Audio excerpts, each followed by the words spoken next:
Let not your heart be troubled. You are listening to the Sean Hannity Radio Show podcast.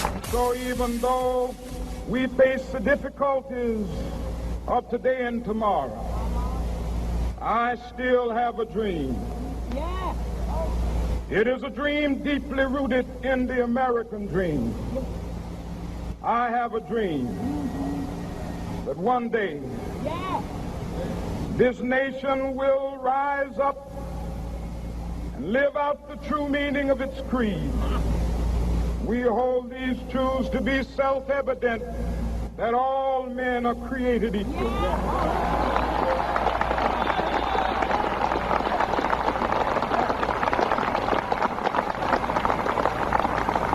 I have a dream that one day on the red hills of Georgia, the sons of former slaves and the sons of former slave owners will they be able to sit down together at the table of brotherhood. I have a dream that one day, even the state of Mississippi, a state sweltering with the heat of injustice, sweltering with the heat of oppression, will be transformed into an oasis of freedom and justice. I have a dream that my 4 little children will one day live in a nation where they will not be judged by the color of their skin, but by the content of their character. I have a dream today.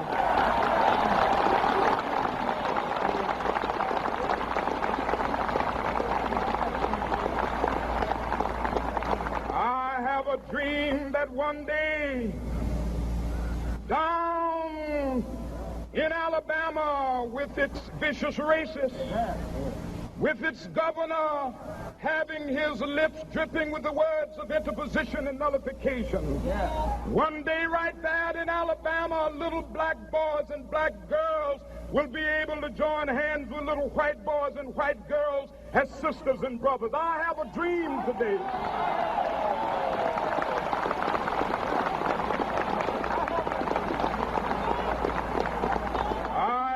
Dream that one day every valley shall be exalted, and every hill and mountain shall be made low, the rough places will be made plain, and the crooked places will be made straight, and the glory of the Lord shall be revealed, and all flesh shall see it together.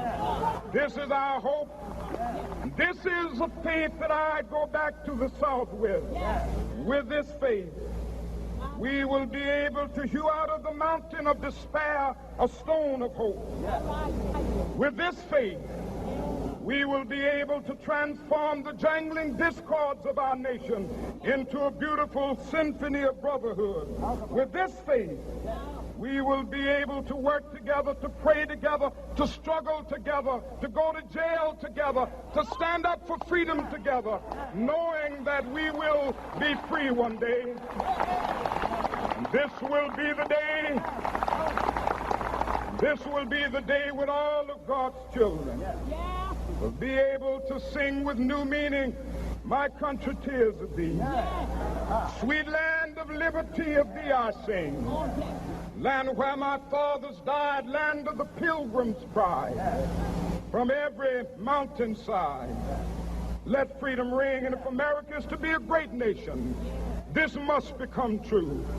And so let freedom ring from the prodigious hilltops of New Hampshire. Let freedom ring from the mighty mountains of New York.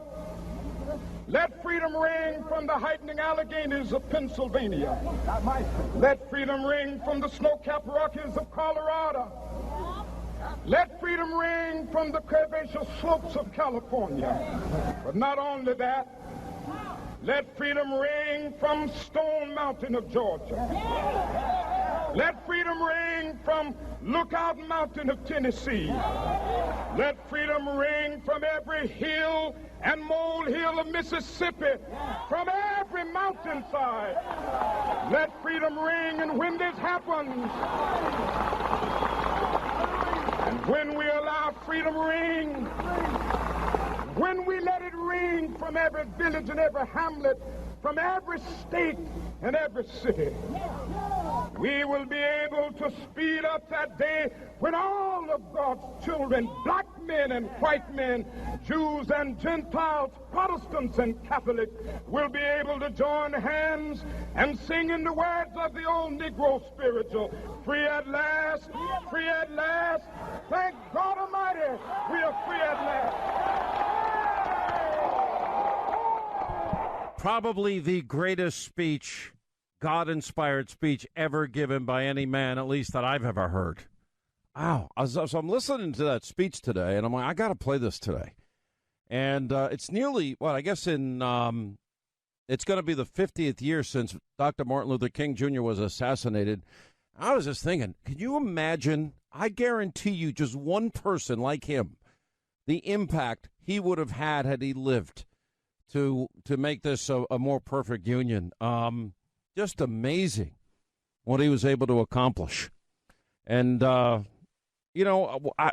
told this story before. I'm going to tell it really briefly here. Later on in the program, we'll have Dr. Alveda King is going to be on, Pastor Darrell Scott, Reverend Jesse Lee Peterson. We'll talk about it. And we have other news we're going to get to today. But I'm listening to that speech, and then I went to Atlanta. Atlanta was the greatest education I ever had in terms of the civil rights movement in this country and the bravery. And I was actually watching David Letterman as a new show on Netflix. David Letterman is so weird. He's so bizarre. But he is a very good interviewer when he wants to be, and he's not being hostile.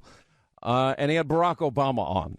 And Obama's taking shots at Fox, and, he loves Barack Obama. All right, that's fine. We don't agree politically. That wasn't the point of it. And then at another point in the program, he had actually taken the time to go to the Edmund Pettus Bridge. And that's where he interviewed John Lewis. I think that's where the Congressman John Lewis, if you don't know, actually had gotten hit in the head with a brick on that bridge. And this is when the dogs were put on people, and, these times were horrible. And fire hoses were turned on our fellow Americans. It was awful, God awful. And anyway, so they went back there, and there was something actually pretty touching about it. And I thought back to the experience that I had. The first day that I showed up in Atlanta, the mayor of Atlanta at the time, he's since passed away, was a guy by the name of Maynard Jackson. And I got to meet Maynard Jackson and guys like Andy Young and Reverend Joseph Lowery. And I met Congressman John Lewis. Cynthia McKinney was a congresswoman at the time. And I met a bunch of people that really changed history. And if you think of the environment in which they nonviolently would cross that bridge and Selma to Montgomery and everything in between, and they did it, and they changed the world. Now, I just could only imagine. We certainly have a long way to go. But you hear that speech, it just is mind-numbingly amazing. It's almost like you hear, that's like a choir of angels speaking. And I've given a lot of speeches in my life. I've heard a lot of speeches in my life. Nothing touches it. It's so good. Anyway, we'll get back into that later in the program today, and we'll talk at length about it.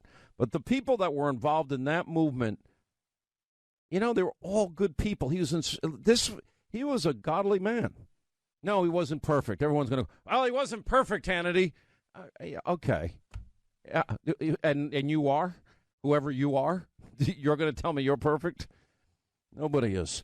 There's so much news today, I don't even know where to begin. I will tell you this. We now know the Mueller investigation has to end with the revelation that Andrew Weissman's the guy that got defeated 9-0 in the U.S. Supreme Court, and as a result of his bad investigation and his obstruction case against Anderson Accounting and the Enron case, losing tens of thousands of people lost their jobs because of him. And then he put 4 Merrill executives in jail only to have that overturned by the 5th U.S. Circuit Court. And Weissman now, we find out, was meeting with the AP talking about Paul Manafort. And then he was hired by Robert Mueller along with all the other Obama, Clinton, and DNC donors. And why would Robert Mueller hire somebody with that track record? And we now know that Weissman had a prejudice. He had concluded on the issue of Paul Manafort. He was the chief investigator into Manafort. And he was literally just weeks before telling the press about Paul Manafort. And the AP went with the story. Well, that's called a conflict of interest, prejudging a case.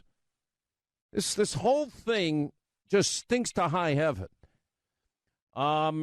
Lindsey Graham is under fire for his comments calling Mexico a hellhole. We'll get to that later. DACA, let me tell you about DACA. And I know that everybody thinks, when we had that open hearing last week, you thought they were going to get DACA isn't going to happen. And even Paul Ryan said that it's off the table in the budget talks. Now they're all going to talk all week about, what if the government shuts down? Let me be the first to tell you, if the government shuts down, it's not a big deal at all in any way, shape, manner, or form. Because the military keeps everybody keeps working. And only non-essential employees are furloughed. And every time we've ever had a government shutdown, guess what? They get their money back. So it's a free vacation for them. But government, it doesn't shut down. It's just a myth and a fear that they put into people's hearts. Anyway, any chance of DACA, the Democrats, if you really pay attention to they don't want DACA. Well, they do. They want to not do DACA, not do the wall, not do chain migration, not do a merit-based system. All they want is to be able to use it as a political weapon in 2018. It's obvious now.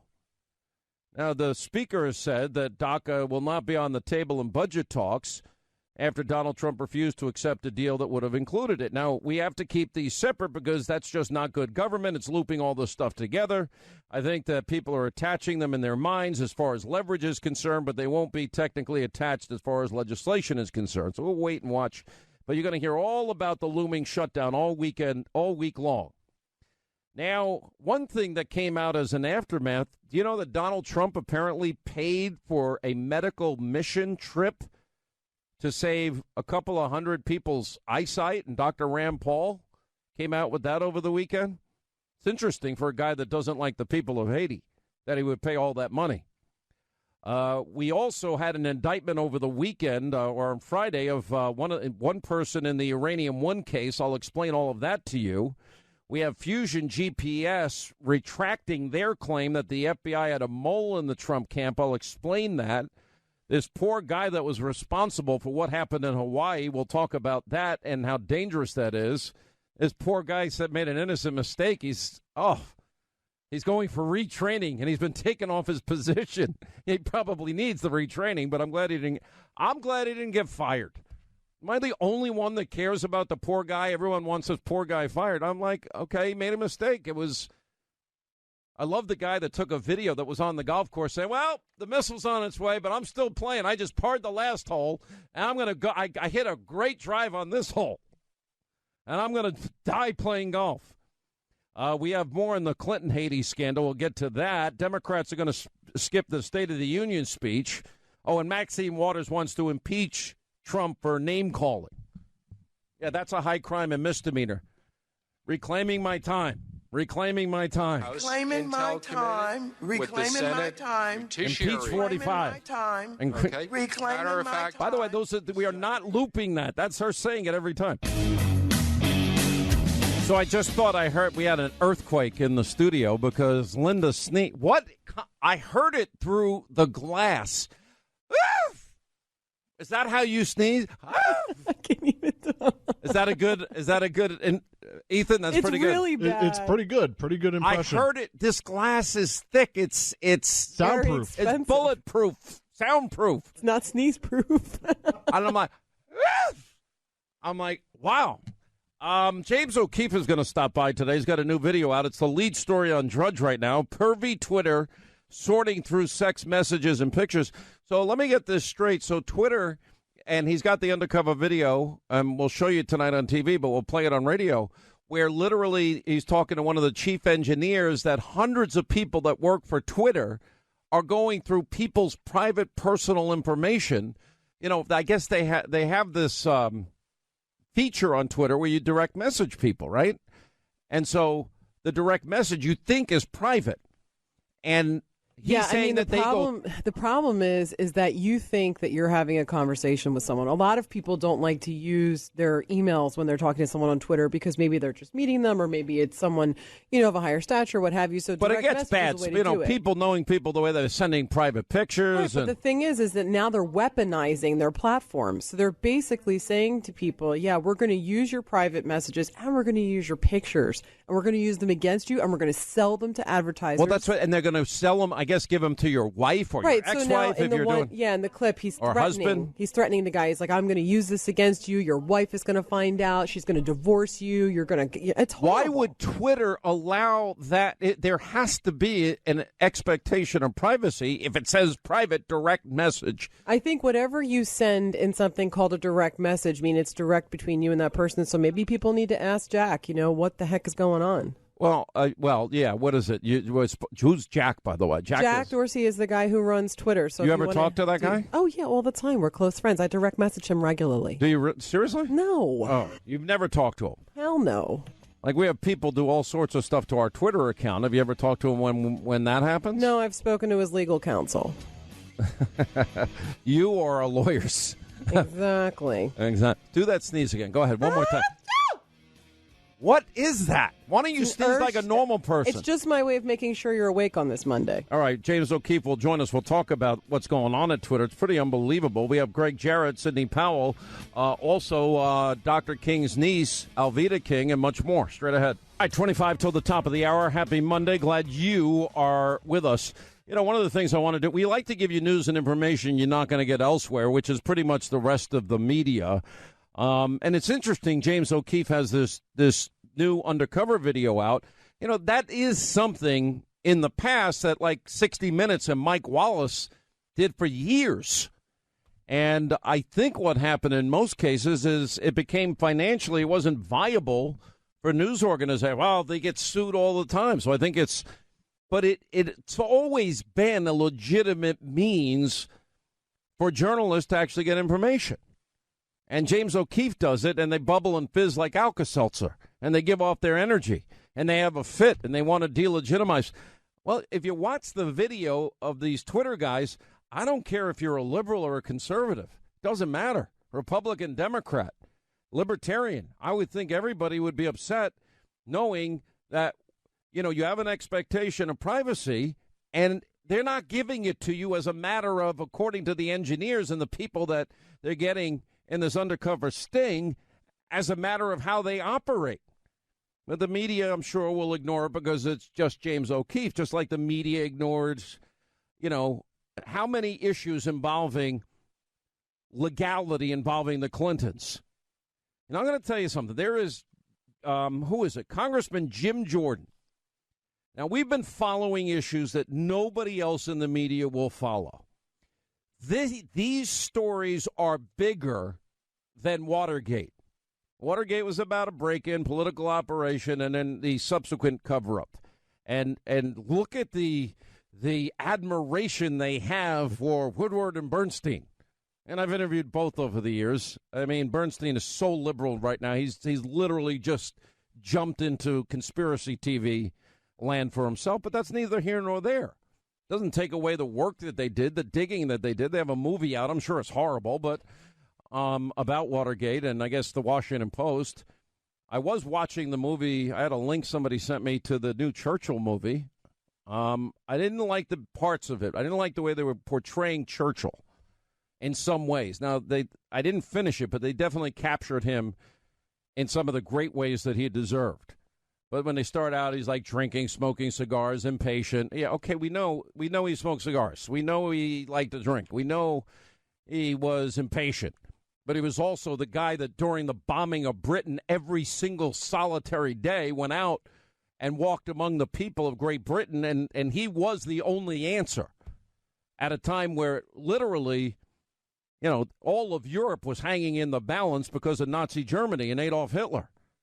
An amazing historic figure. He understood evil in his time. That's why I don't understand how people in this day and age don't understand. Lara Logan, who was on our TV show Thursday, she did a great piece on 60 Minutes last night.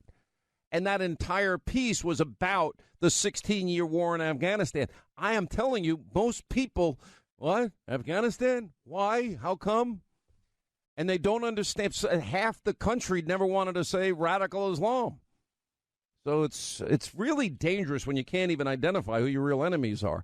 But the media is corrupt. Look, it's not even an issue to be debated anymore. The bigger story in there, you can break down, all right, Hillary, her email server, the whole thing is full of law-breaking, felonies committed. You can't have confidential, top secret, special access program information in a mom-and-pop shop bathroom closet. And we now know that foreign intelligence agencies were able to hack into it, and then they got it all. You can't do that. You can't destroy such evidence.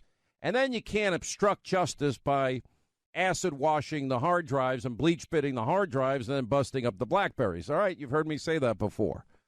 But that's only one scandal.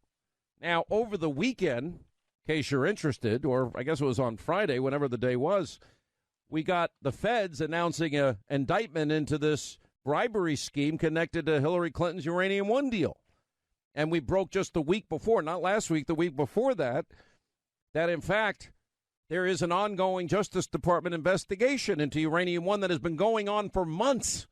I would think this is probably the tip of the iceberg. You're not going to hear about it on any other cable channel because they spend every minute of every day hating Donald Trump and trying to delegitimize Donald Trump and get Donald Trump out of office and basically undo the will of the people with a duly elected president.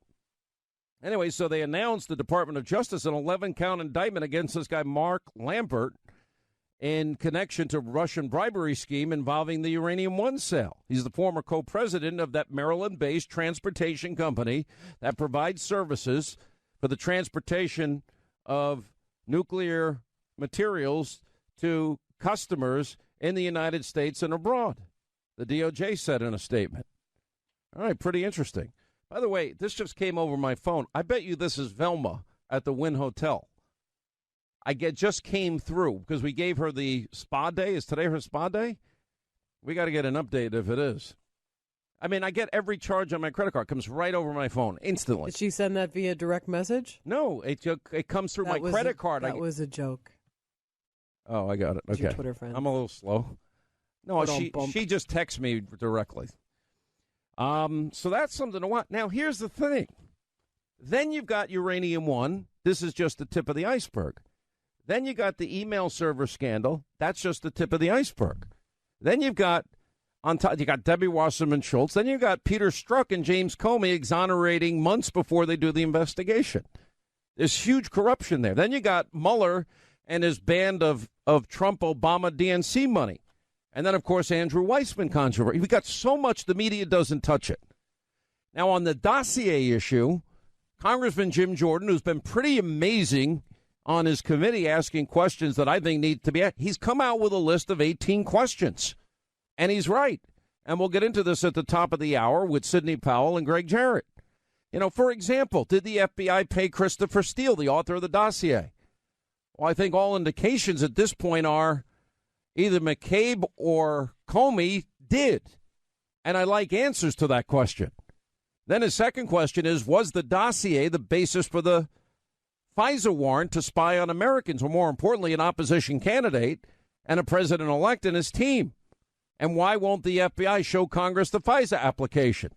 And if I'm the FISA judge and I was lied to with a Hillary Clinton bought and paid for dossier and the DNC bought and paid for Hillary-controlled dossier, and you lie to me and you use that, I'm told that this was one of the few requests. Remember, at first it was denied.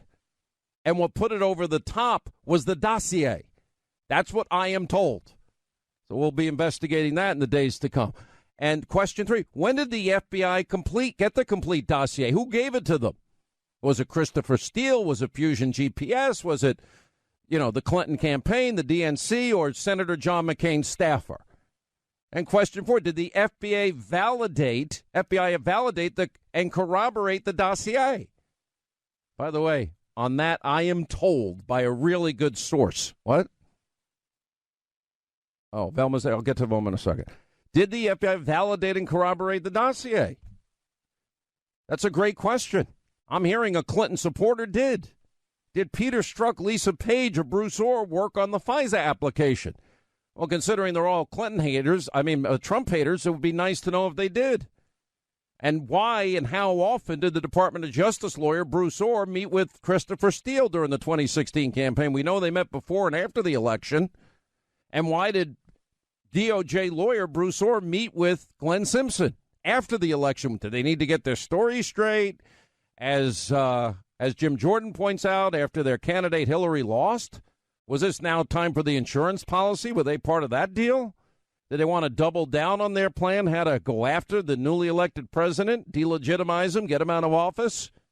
And when and how, question 8, did the FBI learn that Bruce Orr's wife, Nellie, worked for Fusion GPS? And what specifically was she doing in terms of working on the dossier? And why, question 9, did the FBI release text messages between Strzok and Page? Because normally an ongoing investigation is reason not to make that information public. I'm glad they did, because it's helping us ask the right questions now. And question 10, why did the FBI release only 375 of what was 10,000 messages between them? You know, were they the best or the worst or part of a broader strategy to focus attention away from something else? And when can the American people see the 9,600 other texts between them? And why did Lisa Page leave the special counsel, Robert Mueller's probe, after 2 weeks before Peter Strzok? I'd like to know the answer to that question. So Jim Jordan's asking great questions. And why did the intelligence community, question 12, wait 2 months after the election to brief the president on the dossier, January 6, 2017? Why was the former FBI director, was Comey selected to do it? Question 13, was the briefing done to legitimize the dossier? Who leaked the fact that the briefing was about the dossier? And then the New York Times, question 14, reported that George Papadopoulos, was the catalyst for launching the Russia investigation. Well, I don't believe that's true at all, as we pointed out in depth last week. And why did Fusion GPS founder Glenn Simpson meet with the Russian lawyer, the one that met with Don Jr., before and after a meeting with Donald Trump Jr.? Oh, just an accident, he says. Really? Question 16. Why was the FBI counsel, Jim Baker, reassigned 2 weeks ago? Was he the source of the first story on the dossier by David Corn? Or was it someone else at the FBI? And the last two questions, why did the FBI stonewall Congress for months before agreeing only at the last minute to hand over the Trump-Russian probe documents? And did Rod Rosenstein beg Paul Ryan not to do it? And why would Senator Schumer, leader of the Democratic Party, warn President Trump, when you mess with the intel community, they have 6 ways from Sunday to get back at you? Well, with all due respect, weaponizing the intelligence community is not part of their job.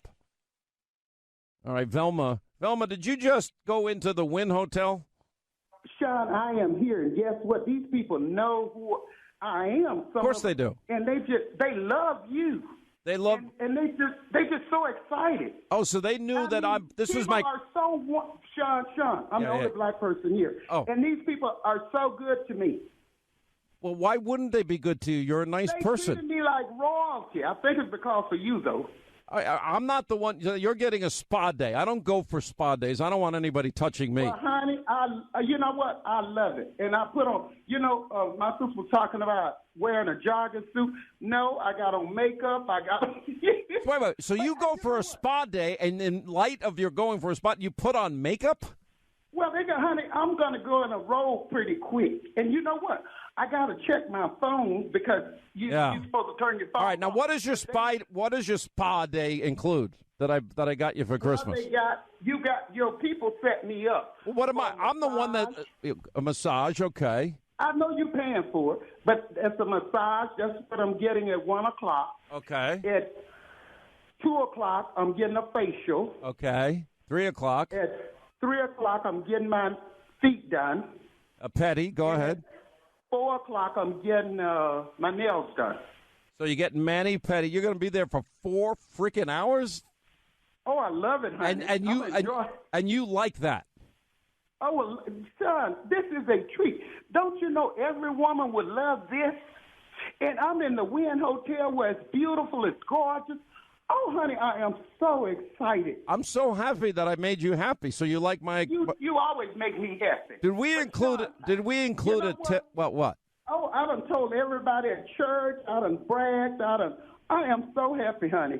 And my husband and my kids, they happy for me. What did your husband and kids say? Are happy for me. Huh? What did your husband and kids say? Your husband hates me, but go ahead. No, he doesn't. They are all just, we prayed that I have a wonderful day. And I can tell you right now, I was going to have a wonderful day whether they prayed or not. But I'm just so happy. I'm in such a good mood. I'm just so happy. Thank you, Sean. Is this like the best gift you've ever gotten? Sean, you know what? I can relax, honey. I can sit up, and they asked me whether I wanted a man or a woman. What'd you say? I told them, long as I didn't have to expose too much, I'd rather a man. Whoa! Well, Sean, as long as he's good looking and don't have a... Oh! I hope your husband's not listening. You're so dead when you get home. Listen, you may think this is weird. I don't like anybody touching me. Strangers. That's what you said. But I don't mind. You know, something like this is so relaxing. I don't mind. It's going to be really nice. Well, I'm so much, Sean. Well, if you like it that much, I'll give you one every year for Christmas. That'll be my Christmas gift to you. If you like it that much, I'm all in. By the way, when I take my daughter for like a mani and pedi, she hates it because I'd like to get 3 people working on her at once. So because it takes forever. I can't take it. See, I love. They put your feet in this little pool, and then after the pool, they're rubbing your feet, and then. Sean, my whole life, I didn't bring my bathing suit, so I won't be getting in the pool. Oh, I just may take a picture by the pool. Oh, no. I mean, they put you. Oh, you're going to go to the pool at the Wynn too? I think they have a young bar out there. Oh. Sean, they got you doing all kinds of stuff. You can take a shower. I'll tell you what, Linda. Do you like champagne? Champagne? Yeah. Do you like it? Well, you know I don't drink. Oh, that's too bad. It would have made the experience a lot better. That's too bad. Sean, I was going to order you a bottle of like Dom Perignon or something. What is that? It's a very expensive champagne. No, Sean. No? Okay. Oh, listen, I got to go because I'm way behind. You have the best day ever. I'm so happy. Merry Christmas to you. We love you. Sean, you gave it to me, and you know what? I told people, I don't care whether you love Sean or not. I love him, and I tell you what, God sent me an angel when he sent me into me and my children's life. I love my nephews. They're great kids. I love you dearly, and I thank you. Well, and the next thing is we got to get those kids into college. I'm thinking ahead. All right. Thank you, Velma. Have a great day. She's at the Wynn Hotel at our spa day. FBI Director Comey was drafting an exoneration letter before the investigation was complete. We know Loretta Lynch, one day before the Benghazi report came out, 5 days before Secretary Clinton was scheduled to be interviewed by the FBI, met with former President Bill Clinton on a tarmac in Phoenix. We know after that meeting, when she was corresponding with public relations people at the Justice Department, she was using the name Elizabeth Carlisle. You know, as I've said before, it seems to me if you're just talking golf and grandkids, you can probably use your real name. We know that Mr. Comey publicized the investigation, and we know he made the final decision on whether to prosecute or not. And then when he gets fired, he leaks a government document through a friend to the New York Times. And what was his goal? To create momentum for a special counsel. And, of course, it can't just be any special counsel. It's got to be Bob Mueller, his best friend, his predecessor, his mentor. The same Bob Mueller who was involved, we've now learned, in this whole investigation with the informant regarding Russian businesses wanting to do business in the uranium business here in the United States regarding the Uranium One deal. So I guess my main question is, what's it going to take, if all that, not to mention the dossier information, what's it going to take to actually get a special counsel? It will take a factual basis that meets the standards of the appointment of a special counsel. Is that analysis going on right now? Well, it's in the manual of the Department of Justice about what's required. We've only had 2. The first one was the Waco, Janet Reno, Senator Danforth, who took over that investigation as special counsel, and Mr. Mueller. Each of those are pretty special factual situations. Let me ask it this way. And we will use the proper standards, and that's only thing I can tell you, Mr. Jordan. Well, I appreciate you can that, have your idea, but sometime we have to study what the facts are and to evaluate whether it meets the standard. Well said. That so let me ask you this. If, in a fact, special counsel. Mr. Mueller immediately concluded that Mr. Strzok could no longer participate in the investigation, and he was removed from the team the same day. Did Mr. Mueller take appropriate action in this case? Yes, he did. Thank you. In testimony before the Senate Judiciary Committee, you said that you would only fire Special Counsel Mueller for good cause, and that you had not seen any yet. Several months have passed since then. Have you seen good cause to fire Special Counsel Mueller? No. Thank you. If you were ordered today to fire Mr. Mueller, what would you do? As I've explained previously, I would follow the regulation. If there were good cause, I would act. If there were no good cause, I would not. And you've seen no good cause so far? Correct.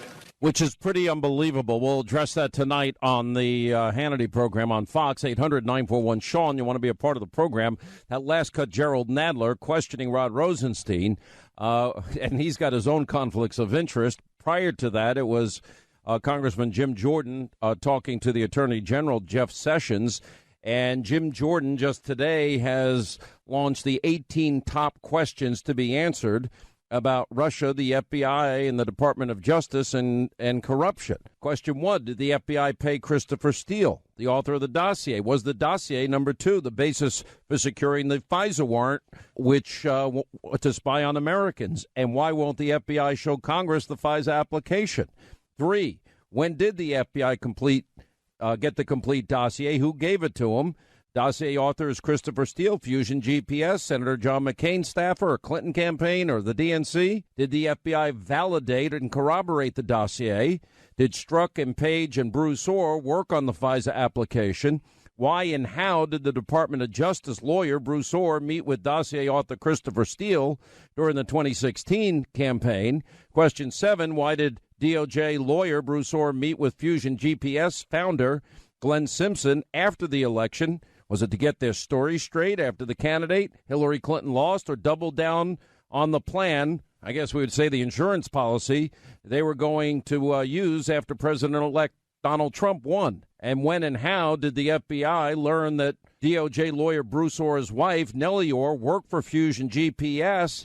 And what role did she play in the dossier? And why did the FBI release text messages between Strzok and Page? Normally, ongoing investigation is reason not to do that. And why did the FBI only release 375 of 10,000 text messages? And it just goes on from there. Joining us to weigh in on all of this, Greg Jarrett, Sidney Powell. Sidney wrote the book License to Lie, federal appellate attorney, former federal prosecutor. And Greg Jarrett, Fox News legal analyst. Greg, I think these 18 questions are phenomenal, and I have a few myself to add. They're great questions, and they get down to the fundamentals of the case. Why was a criminal investigation into Trump-Russian collusion launched when there wasn't a scintilla of evidence? And why, given the overwhelming evidence against Hillary Clinton, was she exonerated? And third, why isn't there a special counsel, as Congressman Jordan laid out the facts, to investigate Comey and Peter Strzok and Lisa Page and Loretta Lynch? Jordan laid out the facts, and, of course, Jeff Sessions hemmed and hawed and say, well, we need facts. He laid out the facts for Sessions, but Sessions appears to be, too dense to get it. Well, we're going to see over time. I mean, we have learned that the Department of Justice now has a number of months been looking into Uranium One. And by the way, this doesn't even bring up the Uranium One question.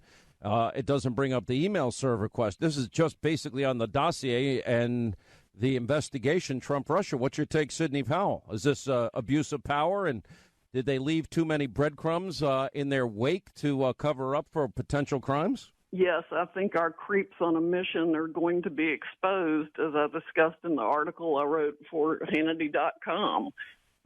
Did the FBI pay Christopher Steele? The answer is going to be yes. Was the FISA warrant used to get was the Steele dossier used to get the FISA warrant? The answer is going to be yes. Did the FBI validate it? No. And did the FBI pay Christopher Steele? I want to know that too. They did. I'm sure they did. For one thing, they paid Fusion GPS. Fusion GPS, it turns out, was a contractor of the FBI and was apparently getting raw FISA information through the FBI. Why would the FBI go basically shred the Constitution? Or why, I should be clear, not rank and file FBI, but people at the highest levels of the FBI or Department of Justice, why would they ever do that, knowing that it's unconstitutional and a violation of the Fourth Amendment? Well, the FISA court has issued an opinion that was disclosed in May that finds very serious Fourth Amendment violations. And Admiral Mike Rogers, head of the NSA, self-reported these violations when he discovered them.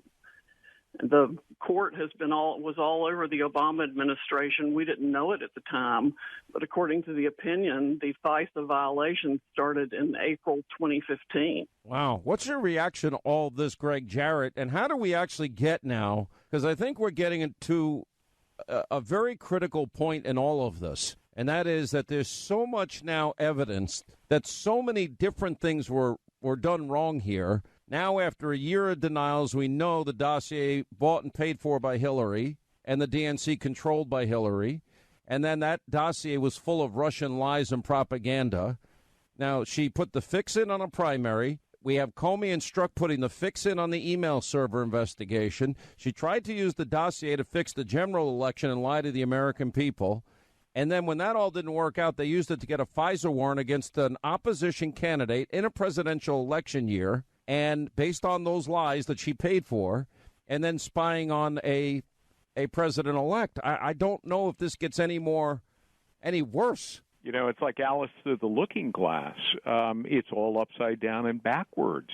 Hillary Clinton should be facing innumerable charges, and so should those at the FBI and the Department of Justice who, for political bias and personal animus, cleared Clinton and tried to frame Donald Trump.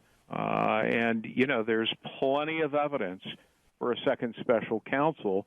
There's no evidence for the original. But this is just on this issue. I mean, do we need do we now need, now that we know the fix was in on the email server, if we have equal justice under the law? I know people saying, why is Hannity talking about this? Because the fix was in on a legal matter when we know felonies were committed. Sidney Powell, that's why. Exactly. I don't think we need a special counsel, though. The Department of Justice ought to be able to do all this itself. Yeah, I'm sorry to disagree with you, but not with Rod Rosenstein as a Deputy Attorney General and a feckless Jeff Sessions as the AG. Well, you heard Rod Rosenstein there say, I see nothing wrong with Robert Mueller. I'm like, well, we had news breaking last week that Andrew Weissman was leaking to the AP about Paul Manafort, and then he was the lead investigator against Paul Manafort. Isn't that called a conflict of interest?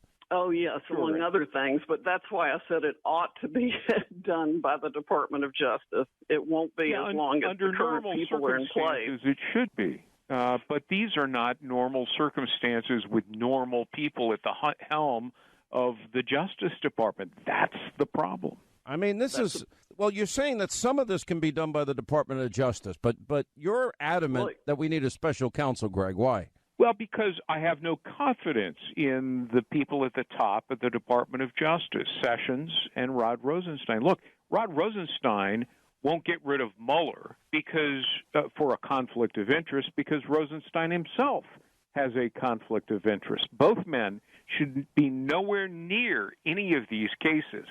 Jeff Sessions doesn't seem to comprehend that, probably because he recused himself, and I don't think he had to. So when you've got the AG who's recused himself and the deputy AG who's biased, I mean, how can we have confidence in the integrity of this system? We can't.